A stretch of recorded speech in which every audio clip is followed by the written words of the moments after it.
অহনা, তোমাকে এই ছবিতে দেখে মনে হয় সবুজে ঢাকা কোনো বিকেলের বুকের উপর হঠাৎ লাল শালুক ফুটে উঠেছে। তুমি রেলিং ছুঁয়ে দাঁড়িয়ে আছো, যেন নদীর ধারে দাঁড়িয়ে থাকা একটা শান্ত জোছনা। তোমার চশমার কালো কাছে ডুবে আছে ক্লান্ত শহরের বিকেল, আর তোমার ঠোঁটের কোণে লুকিয়ে আছে অঘোষিত এক মায়াবী বিদ্রোহ। অহনা, তোমার এই নীরবে দাঁড়িয়ে থাকা কোনো সাধারণ মুহূর্ত নয়। এটা যেন বৃষ্টির আগে থেমে যাওয়া বাতাস, ঝড়ের আগে নদীর নিঃশব্দতা, অথবা কারো প্রেমে পড়ার ঠিক আগের কাঁপন।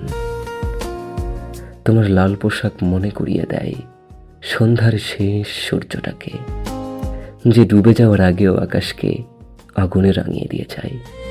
তোমার চুলগুলো কালো মেঘের মতো এলোমেলো, যেখানে হয়তো শ্রাবণের বৃষ্টি লুকিয়ে আছে।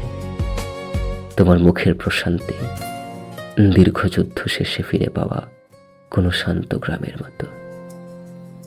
অহনা, তুমি যখন দূরে তাকাও, মনে হয় কোনো পাহাড় নিজের নীরবতা নিয়ে আকাশের সাথে কথা বলছে। তোমার হাতের ঘড়িটাও যেন সময় না মেপে তোমার সৌন্দর্যের ধীর গতি শুনছে। এই পৃথিবী বড় শব্দে ভরা, মানুষ এখানে প্রতিদিন অভিনয়ের মুখোশ পরে বাঁচে, কিন্তু তুমি যেন শব্দের ভিড়ে হারিয়ে যাওয়া এক সত্য। তোমাকে দেখলে মনে হয় সব সৌন্দর্য উচ্চ স্বরে আসে না, কিছু সৌন্দর্য শুধু নীরবে দাঁড়িয়ে থাকে আর পৃথিবীকে ধীরে ধীরে সুন্দর করে দেয়।